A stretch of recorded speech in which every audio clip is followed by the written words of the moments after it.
I'd like to make a proposal that we buy the new president the gavel.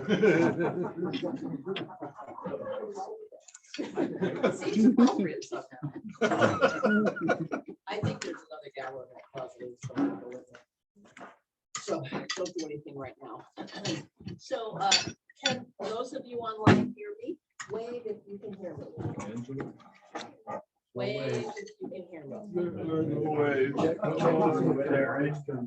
Low. There you go. Volume needs to go up. Oh dear. Let me check.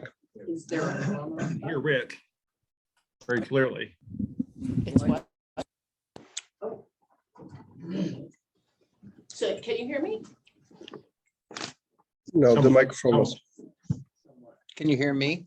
Yes, Yeah. clearly, And am I louder? Yeah, okay. clearly. We'll get it fixed. it's not showing up. Okay, well, so working on that. Our inspiration today is from Pastor Paul.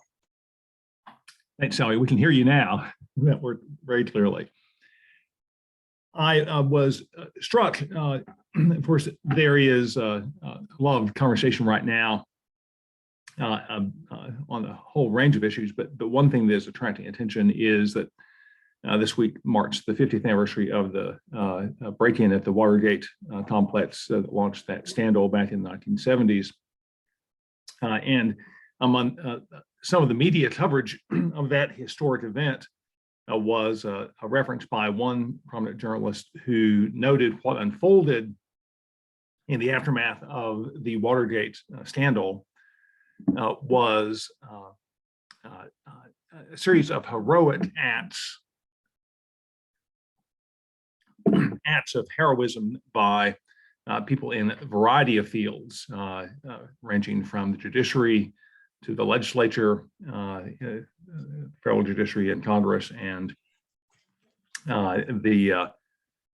journalism. And we could, of course, quote names of people from each of those fields who made a major impact half a century ago in following the investigation after the Watergate break-in.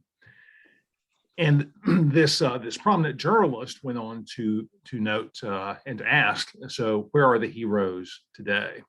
Wondering where the Judge John Sirica's and the bipartisan leaders like Senator Sam Ervin and Senator Howard Baker of the Senate Watergate Committee, Democrat and Republican, where these, and of course Woodward and Bernstein, the journalists. So where are our heroes today? And this journalist question was focused, of course, on the national scene and national investigations and the like. But I thought as I heard that question that I think I know where some heroes can be found, and there are a whole lot of them in the Williston-Richmond Rotary Club. And that while there is maybe much that has disappointed us on the national scale, there's much that inspires us locally here in Williston, and particularly among the members of this club and this community. And I won't risk naming names, but we know the amazing service to the community that is so characteristic of this club, and that reflects so well on this group and on our community. So as we hope for heroes nationally and elsewhere, we see heroes among us right here in the Williston-Richmond Rotary Club. Thanks. Thank you, Paul. I think we have the microphone fixed. Are you hearing me? No, no. About that, can you hear me there? Yeah. Okay, well. It's okay, so Gary is going to give us our Rotary Minute. It'll be more like 3, but I'll try. It's the teacher in you. No, I know. I have an audience for crying out loud, Sally. What can I do?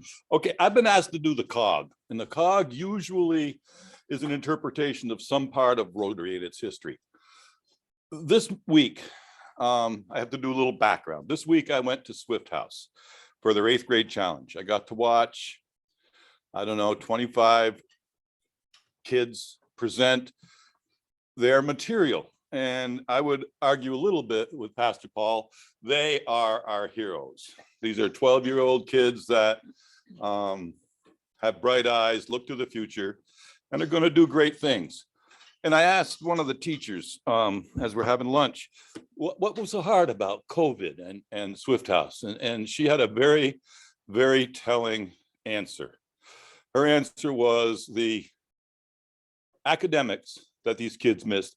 They went to school they stopped school like in the 1st of April 2 years ago. Last year, they went to school for 2 days a week. And this year they went to school full time again. And she said, you know, the academics they missed, they'll catch those. Those are things that you can make up. You can always go beyond your add, subtract, multiply, and divide on your own course for your own reason. You can learn things for yourself. But she said what they missed were the social graces. What they missed was the association with their group. And so I was thinking of something for the cog. I realized that here, right here, are the social graces. This is what we're missing, man. This is what we're missing. And I had to look at these kids and realize that, yeah, they'll be able to learn academically most of what they want. They're smart. They're curious. They have support systems. We're very fortunate with this school. But what they don't get to learn, unless they're taught, unless they're brought out and said, be respectful. Tell the truth. Are you doing good things for everybody? Is it fair? Will it do goodwill? Will it make better friendships? And will it be beneficial to all concerned? And so I looked this up. And you know, I don't know if you've had a cog on the 4-way test or not, but this is a business result. 1937, I've got the dates here, the times here. A Rotarian in 37 was given the job of being the president of an aluminum company that was failing. It was in bankruptcy. Nice job to be given. Boom, here it is. And so he looked at it and said, how am I going to turn this around? What he did was he spent 6 months researching behaviors, researching how to make people make better decisions, how to make them be more productive, how to make them help them, not make them, but help them be better people. And he came up with these 4 things. It took 20 years, but it worked the company out of bankruptcy to being a solvent company by asking his employees to memorize these and live up to them on a daily basis. Tell the truth. Be responsible. Look at your partner, your fellow worker, and say, am I going to make this better for them or not? Be beneficial to everybody. And so Amy and the Swift House team spent the year helping the kids become, it's okay, I wasn't sitting there. You'd have got me good, Eric, if I was, but helping the kids become responsible, helping them learn kindness, helping them be better people. They're the heroes. They'll do it too. Good Thank piece. you, Gary. Yep. That's great.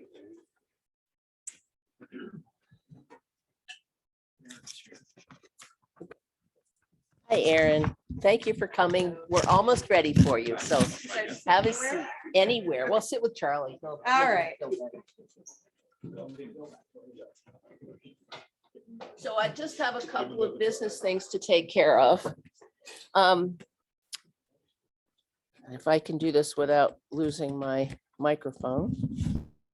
Going to send the speaker chair list around one more time.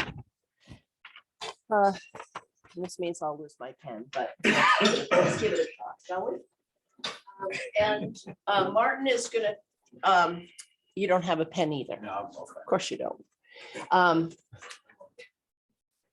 Martin is gonna send a sheet around about volunteering for the race.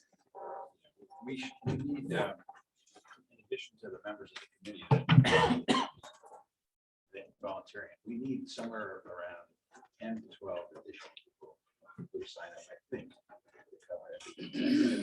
And anyone can help that comes, but I'd like to be able to depend on. Great. Yeah. So send that around and people will look at it. Like Sherry and Dave. Assuming you'll be there.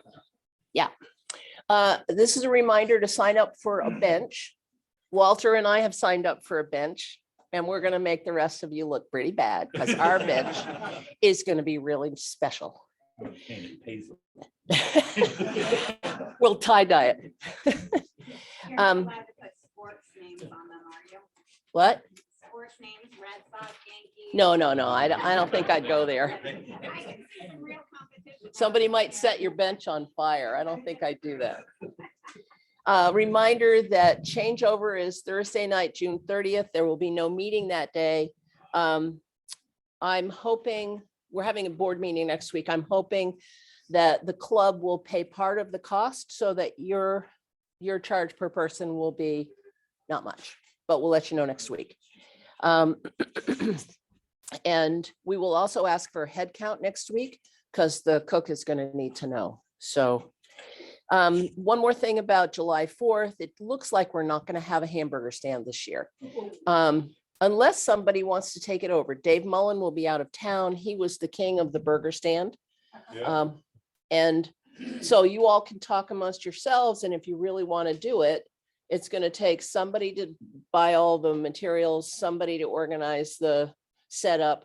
And then, of course, I don't think we have any shortage of people willing to make burgers, but it looks like we're not going to do it this year. Does anybody have any other announcements? Chris? I've been working on the granite bench purchased for the club to give in honor of Deb. Yep. Beckett. And I finally got an estimate. Visit Essex. I tried one in Shelburne and they had sort of led me to believe they could do it. And then they finally said they couldn't. We all agreed that we wanted the bench to be made with granite from the state of Vermont. And the bench is going to cost around $3,000 installed. And I think that's very reasonable. The owner of this Bianchi stone is knocking $500 off of the price because of who the bench is for. Oh, that's nice. So I know it's not business to talk about right now, but that was something that I was working on. Okay, all right. Did those of you online hear that? No. Okay, Chris is working to arrange us to put together a stone bench for Deb Beckett in the little park next to the town hall. It's going to cost $3,000. The company is taking $500 off because of who it's for. So we'll hear more about it, I think, as we move forward. So, Sally? Yes. This is Barbara. I need to have Martin send a note around about who's signing up to help out at the library, both the picking out the books and the and helping them to dismantle it, whatever's left over. Okay. Thank you. I think the day is July 1st and July 4th, but I will confirm Okay. next week. Thank you. Okay. Yep. Thank you. Could we just get a confirmation on the exact date and time for the volunteer for the run? I will, yeah, I'll send out an email to everybody, but it's July 2nd. In the morning? In the morning. Okay. I thought so, but. The run's at 9 o'clock. Okay, thank you. Yeah, I mean, we want to be there at 7:30. Okay. Okay, so now I'm turning it over to Charlie. Charlie, you're on. I'm speaker chair for June and I don't have a theme. So things that people have told me that sounded interesting to me. So that this week is our representative in the state legislature and on the Chittenden South School Board, Erin Brady, who I will introduce. Next month will be Tony Lamb talking about walking. Next week will be Tony Lamb talking about his walk on the Camino de Santiago. And the following week will be my son talking about beer. And I wondered if you wanted to have a beer sampling at the changeover, and we can talk about that. But it's my pleasure right now to introduce Erin Brady. She grew up in Minnesota. She was born in the same state that I grew up in, and neither of us managed to grow up in the states we were born in. She graduated from Colorado College with a degree in political science, which led her to be, like Paul and like her husband, a senatorial aide for several years. And then she realized that her passion was really education, and she left that job and went to the Graduate School of Education at Harvard to get a degree in education, and has been working as a high school teacher at Colchester High School while going ahead to come to represent us both on our district school board and in the legislature. She was recognized as Vermont History Teacher of the Year, and she's an adjunct professor at the graduate school at St. Michael's College, and is here to tell us about what happened in the legislature this year. Erin? Great, thank you. Be here in person. A couple hard copies, limited printing capacity, because my end of session report, so maybe one per table if you're, yeah, it's all online as well, but. Did you get I sent very late some slides. Is it difficult to project them? It's not much, but just so there's some visuals other than to your email. I think I copied Charlie. Oh, okay. It was late and it's not critical, but just sort of the outline I thought I would go from. Thank you for having me. I'm going to try not to repeat myself from last year. I assume you want the speaker up here. Yeah. Okay. Yeah. All right. Well, I did it on Zoom last Just year. make So sure the blue light is on. is on. Yeah, it is. Okay. Great. Well, thank you for having me. I have a sort of rough outline of things to talk about from the legislative session, but would love to mostly answer questions and have a discussion too. So just please jump in at any point. I'm sure there's a variety of interests, and I know there's a variety of expertise in this room, and probably some things you followed very closely, and probably some things you will know even better than I do, and at times what happened, because so much is happening at all times. I was very fortunate to be put on the House Education Committee. And obviously that is, my background lend itself to that quite well. And it was for us in the Education Committee, I thought I'd talk a little bit about our committee work first, and then just the session as a whole, and sort of our accomplishments and perhaps the work ahead for the legislature. In the Education Committee, that was perfect. Thank you, Rick, that one right there. We really, we came into this year, we started on Zoom briefly, but then we were back in person for me the first time in the building by mid-January. And, the directive for the Education Committee was pretty clear, which is, and I knew acutely, schools were have been in obviously a terrible amount of distress, really. It's unprecedented. I think the experience in our schools right now, and continues to be. And in January, when the legislature was getting started, we were really seeing, I've lost track of all the waves, if it was Omicron, but it really, caught the schools and the state perhaps off guard. So we were in like another level of crisis in schools, where staffing was becoming a huge issue because so many teachers were out. So the goal really, when we came in, the Education Committee, and we were hearing so clearly from the whole education community, was sort of do no harm. We cannot do anything more or else right now. And on the House side, I think we tried to be really attentive to that, and didn't go in with an ambitious agenda. It actually, in 2001, the previous year of the biennium was what I'm told, this is all my first term, but the most kind of ambitious, productive Education Committee year in a very long time, and we had passed quite a bit of legislation, and hopefully, now it will take some time to see how those things play out. But everybody, the Secretary of Education was very clear this year, like just We got to be really careful here. The system is fragile. And so, to that end, it felt a little bit different in the education committee this year. We ended up, if you want to just hit the next slide, Rick, thank you.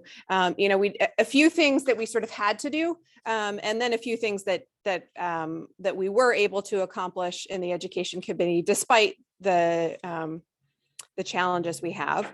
The big one that we had to do, and quite frankly, the education committee only had a small piece of it. The Ways and Means, the money committees had the big lift here, but was to take a very big look at our education finance system. And this has been in the works for several years. It predates my time in the legislature. Education finance is obviously very complex in Vermont.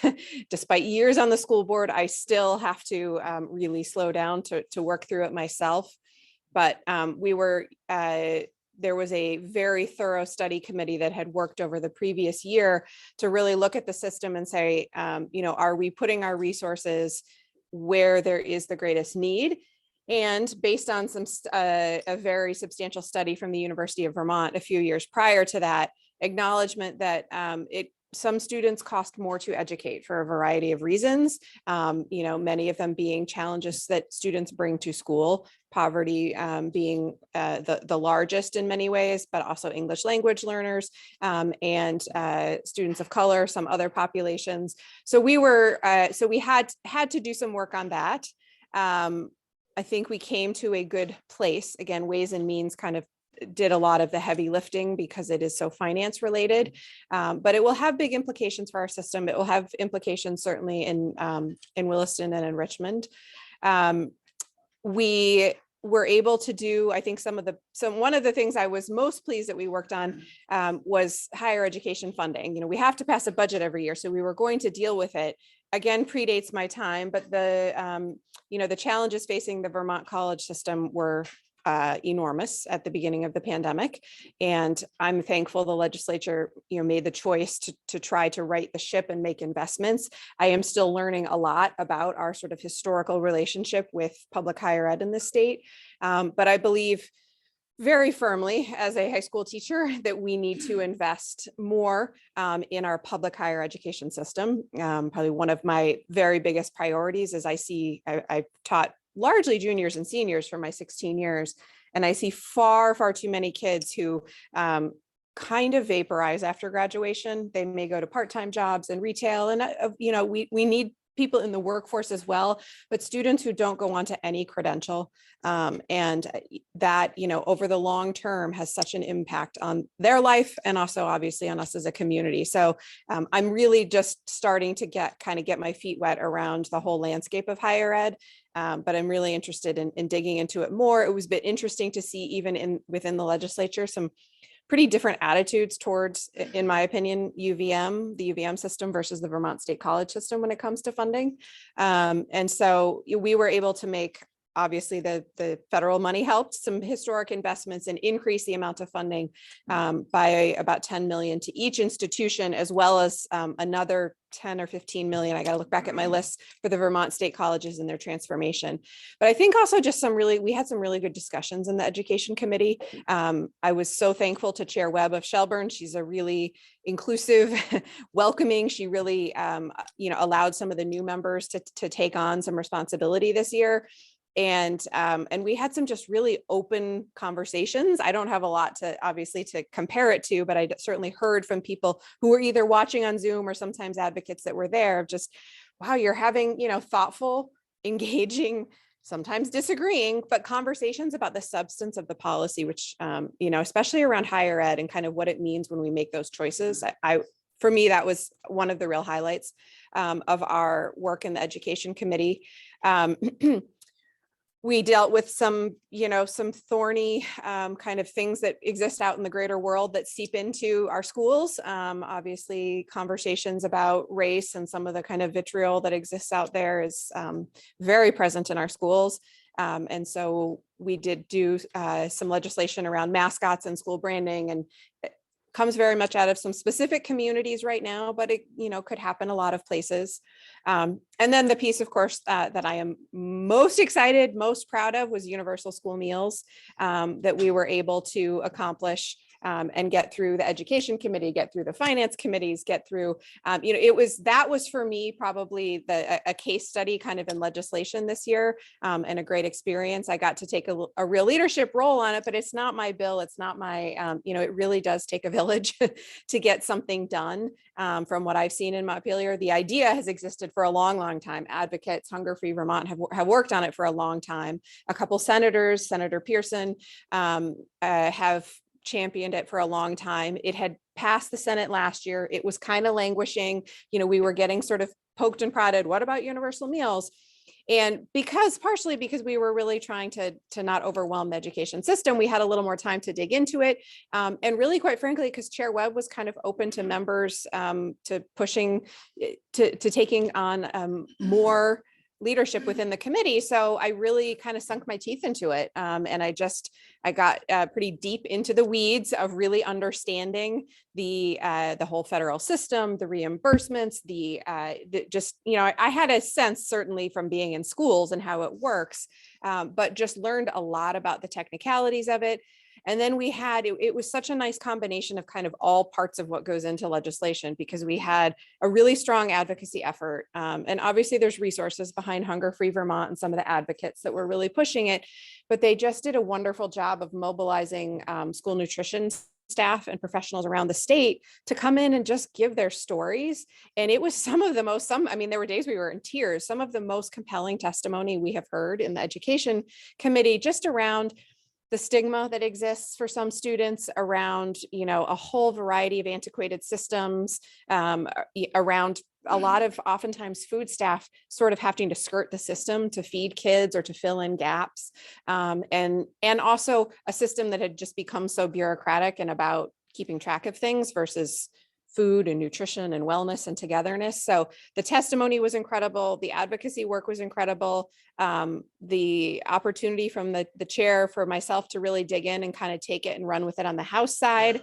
I didn't know Senator Pearson before this, but I knew it was sort of, and I said, hey, I guess what, Debbie Ingram, I'm sure can see more of this, or Terry, but what actually happens in legislature, like, can I meet you in the hall and can we talk about this? And we started sort of the hallway conversations and starting to figure out where the real opposition was going to be, and trying to start navigating that. For me, it was pushing on the Democratic leadership some that, yes, should be a priority this year, especially because it's a program that is in place and working. So rarely in policy, certainly in education, do we get to do something that we know is going to work, because it's been there for 2 years because of a waiver from the federal government during COVID. And so it was, time was of the essence too, because if we didn't act, the program goes away. As of right now, the federal government could of course still change course in the next couple of weeks, but the program goes away this month.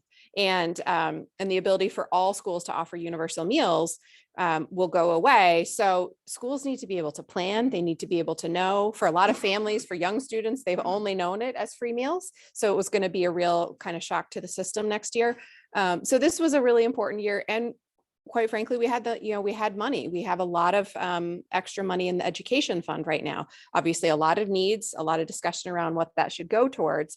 But got to a really good place, good discussions with the administration. There happens to be a fabulous child nutrition director at the Agency of Education who was able to be just such a great technical assistant. So there were so many pieces to it, and it kept moving, and it was a real, it was a wild ride, but it was a good example to me kind of the legislative process. It takes many years to even get to that point. And then in the last days, it was still sort of, there was a House versus Senate priority of what's going to happen with the education fund money. It stayed, a little bit touch and go to the very end. And then there was a question of whether the governor would sign it. And he did, which is really exciting. It's a 1-year extension right now. That's also part of the art of compromise was to say a 1-year extension, knowing the longer it stays in place, the harder it will be to take away. Nobody was, I think that was pretty clear to everyone. But also, what will hopefully happen this year, and I'll be watching closely and hope to be able to work on again in January, is that we'll have data on how many kids, what is the cost really going to be? There's a lot of different estimates out there. Actually, one of the best parts of this whole process is we had legislators from Maine come in because they did it a year ago. and talk about their experience, why they did it, what's going on in Maine. And demographics and economics are fairly similar between our states. That was really, I was already sold, but that was really compelling for several legislators to hear another state, which I'd never, that isn't often part of our process. So that was another interesting piece. But this year will hopefully give us a sense of how many kids will actually avail themselves of it and how will schools do it. Because though we've had it for 2 years, it's been during the pandemic when schools were closed, kids went, 2 days a week to high school, quarantines. My own kids missed, 5 weeks of school by October, like kids were at home in quarantines. A lot of things were grab and go, bagged lunches. So it's been there, but it hasn't been in its full sort of realized potential. So, so we shall see. I hope to be reporting back on more, but it's, now it will be Vermont, Maine, and California have all done it. There's certainly a lot of more states talking about it. So that was certainly the highlight of the legislative session for me. But there are, and knowing next year, again, hopefully that I'm back in January, we will continue to need to figure out, do we keep going with meals? And I think 3 or 4 big things will continue to be on our plates. Teacher workforce is becoming a bigger and bigger, more acute issue. And we will need potentially, not all problems obviously can be solved at the legislative level, but that will certainly be something we need to continue to understand and think about some innovative solutions. Our system of public dollars to private schools in the state and the way that we tuition and districts that don't have sending high schools is again, something I'm just starting to scratch the surface of, something I'm not as familiar with in our district where we have, CVU and most kids go to their local school. It's a fairly convoluted system in Vermont, and it's going to come under a lot of scrutiny based on Supreme Court action. And the way the system works in Maine is going to be in any day now. A decision will come down from the Supreme Court that could have a huge impact, and that we will need to wrestle with here in Vermont. The Act One group that's doing work around equity and social justice, racial and social justice standards, and kind of how do we move our schools and our curriculum along, was very delayed and got stalled by the pandemic. So their work will hopefully be coming to the next step, and that will certainly require some of our work. And as always, the question of cost and how much we spend on K-12 education versus enrollment versus outcomes, the stressors on the system. Why does cost go up? We will continue, obviously, to deal with that at the state level as well as at the school board level. So that was, the bulk of my work. The bulk of the work is in committee. And I, again, just feel so fortunate to have been in a committee where I had some background, I had a lot of passion, and I had a great mix of folks to work with, and a chair who really is now retiring. But I appreciate, watching and her leadership just giving up some authority and responsibility this year, and giving opportunities to new members. And I think that's a pretty transformative way to be a leader. And it was really, it was quite an experience this year, and vastly different than being on Zoom. The hallway conversations are real and so useful, and yet obviously not as transparent. So there's a lot, it leaves me wrestling with a lot about the process, but it was a whole different ballgame being there in person this year. I want to get to questions too. You can, if you want to skip ahead, I won't talk about, I think I talked about this last year, kind of the flow of the session.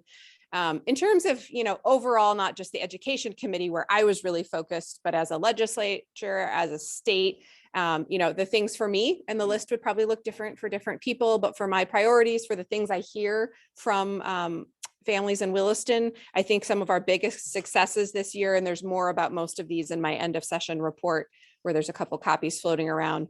A child tax credit. This was, I think, really exciting. It was modeled on the federal program that existed during COVID, but there's so much research that in the early years, the dollars in a household have a huge impact on the brain. And obviously we have to play that out of why and what those things are. But there's a lot of research on that. And I was really encouraged by some of those federal programs that existed. Of course, many of them are scaling back now. So we now have a Vermont child tax credit for families with kids age 5 and under, $1,000 a year per kid. It phases out at income levels. It's quite progressive. Obviously, it's a policy that will take time to see the implications of, hopefully. But it's the kind of economic policy that I believe is important to our state and to our society. So that for me really rose to the top. And when we think about families and supporting families, I think there was kind of a trifecta of things that were really exciting. The second was reach up reform. I don't know the details and the technicalities as much, but there was a really great process between some very skilled folks at the state level who really they know our programs for the neediest families.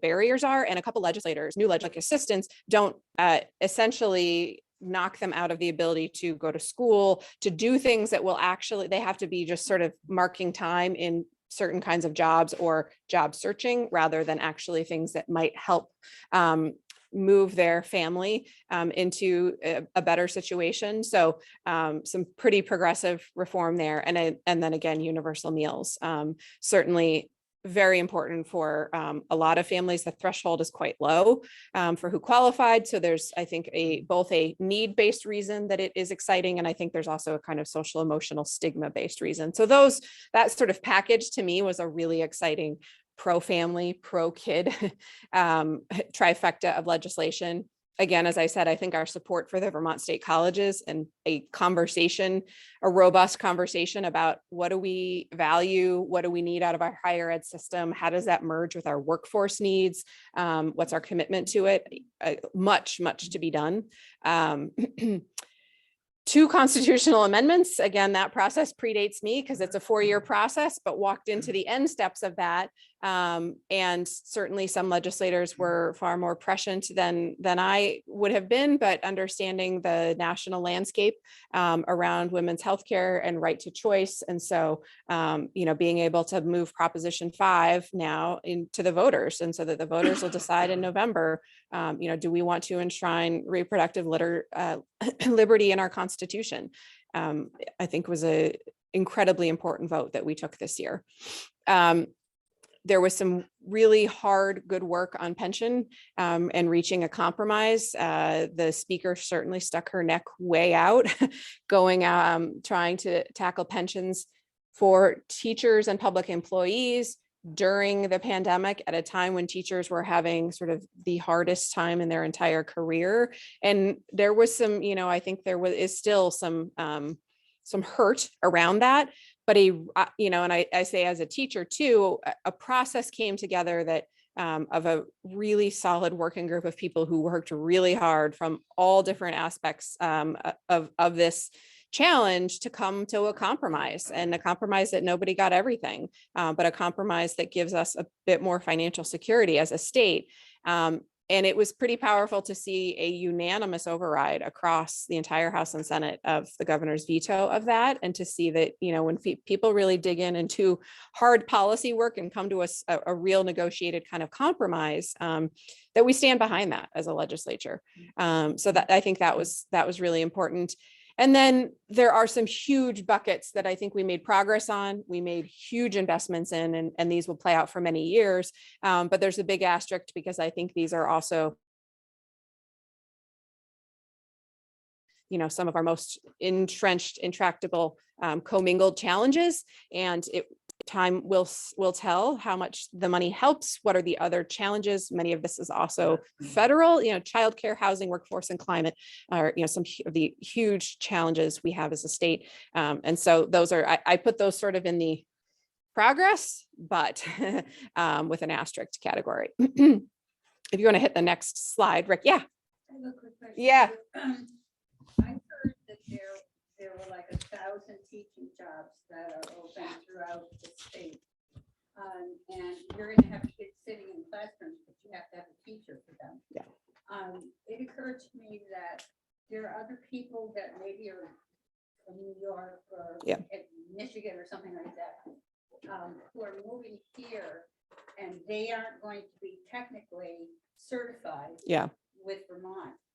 In view of the shortage that there is, is there any provision or any talk about how you can bring those people into the classroom? They already know how to teach, they've already Right. been doing it, but they haven't gone through the certification. Right.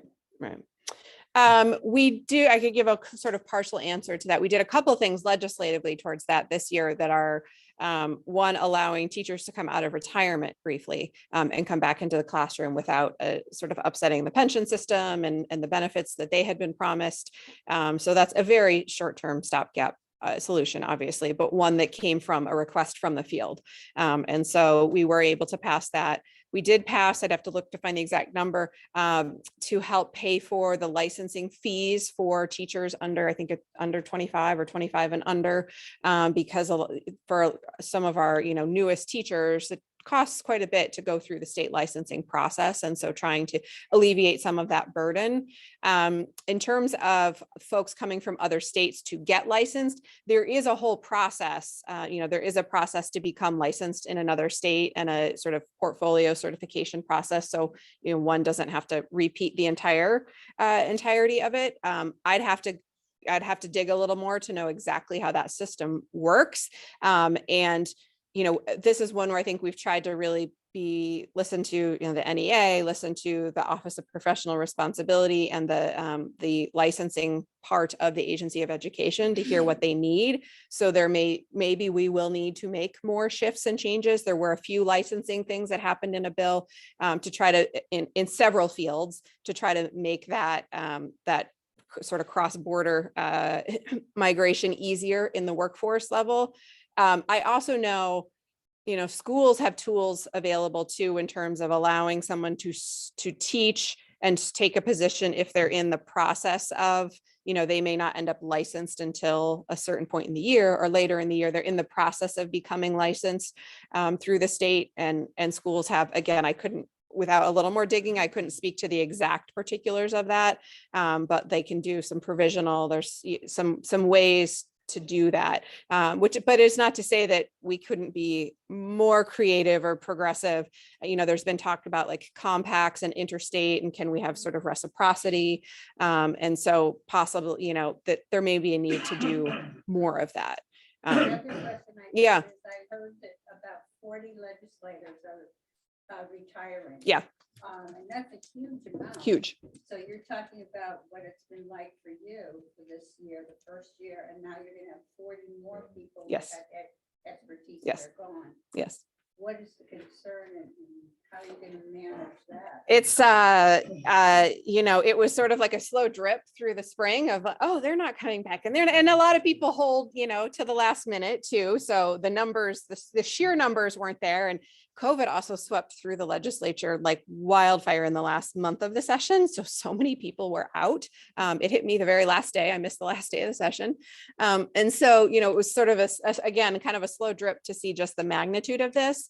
And already we're in the landscape of the huge shift at our federal representation level, with Senator Leahy retiring, such a domino, and so much movement happening at basically everything except the governor's office, likely. So in my kind of, reflection on sort of what sits with me after this whole session, especially this last year in person, the massive amounts of retirements and changes are going to be huge. I'm somewhat change averse, so I'm sort of hanging on to my seat. I think it's like a lot of things. I've talked to a lot of people about it, from very veteran legislators to new to outsider, people outside the system. In some ways, for some people, they've been there a very, very long time. And it's not meant to be a lifetime. We don't have term limits. Perhaps we should. It's not a lifetime job. And so, for some of the turnover, I think it's a good and healthy thing. But we will lose a lot of institutional knowledge. We work really hard and fast for 3.5 months of the year. And you couldn't really do all of that without a lot of the institutional knowledge, the relationships people have, some of the other pieces. So, I think the part that concerns me the most is the amount of turnover in the committee chairs, and some of the specific committee chairs, just some really strong, skilled committee chairs. Anytime, wave at me to the committee, that I think is going to have a huge impact. In many cases, there are great people who have, some experience, vice chairs ready to step into some of that.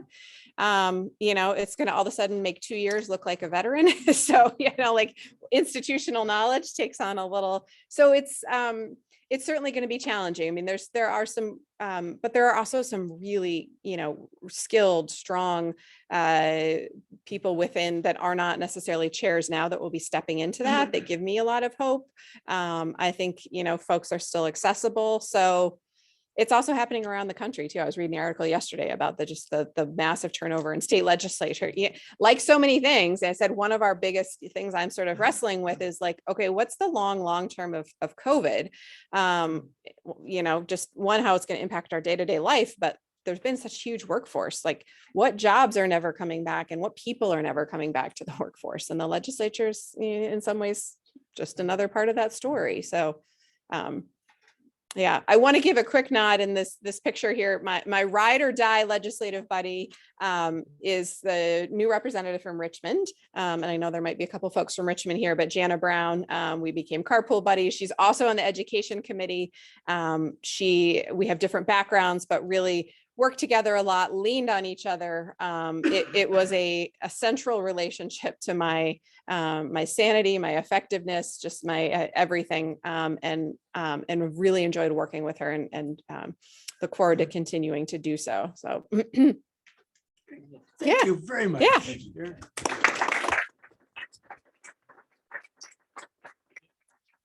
In appreciation for your presentation to us, we will be giving a gift in your name to the Williston Metro Central School Mentoring Program. So thank you for being here. We hope we can have you back again. Wonderful. Yeah. And happy to answer questions offline too. Send me an email. In the hallway? Follow up. In the hallway. Absolutely. Yeah. The hallway conversations, because that's where half of it happens.